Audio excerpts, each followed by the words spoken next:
So guys, माझं नाव मंगेश जाधव आहे आणि मी पनवेलहून बिलॉंग करतो. आज आम्ही आलो आहोत सातारामध्ये ओरोशी गावामध्ये. आणि ओरोशी गावामध्ये मागच्या 2 महिन्यापूर्वी आम्ही जो कॅम्प केला होता, त्या कॅम्पचे पडसाद असे आलेत की आम्ही हे अँटी ॲडिक्शन ड्रॉप आहे, हे खास करून जे दारू पितात किंवा कोणतंही व्यसन असतं, आम्ही त्यांनाही देऊ केलं होतं. आणि त्यांच्याचपैकी हे एक व्यक्ती आपल्यासमोर इकडे उभे आहेत.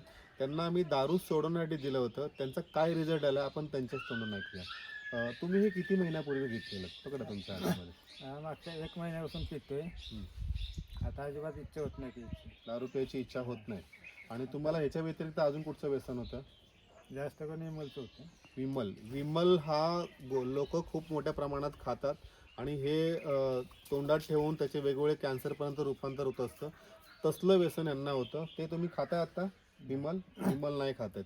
म्हणजे एक एक by one get one free म्हणतात तसं यांच्याकडे झालेलं आहे. त्यांनी घेतलं होतं दारू सोडण्यासाठी, पण आजला त्यांनी विमल पण सोडलाय, जो पोटात जाऊन त्यांना भविष्यामध्ये कॅन्सरसारख्या रोगाला सामोरे जावं लागणार आहे. सो गाईज, तुमच्या पण घरामध्ये, कारण एक फक्त दारू छोटासा घोट म्हणला जातो, पण त्याच्यामुळे मोठे मोठे संसार, जे बडे बडे संसार आहेत, ते उद्ध्वस्त झालेले आहेत लोकांचे. आणि अशातून हे दादा आता बाहेर पडत आहेत, कारण यांनी दारू ऑलमोस्ट सोडलेली आहे. 99.99% दारू यांची सुटलेली आहे. त्याच्या व्यतिरिक्त विमल, जो आजला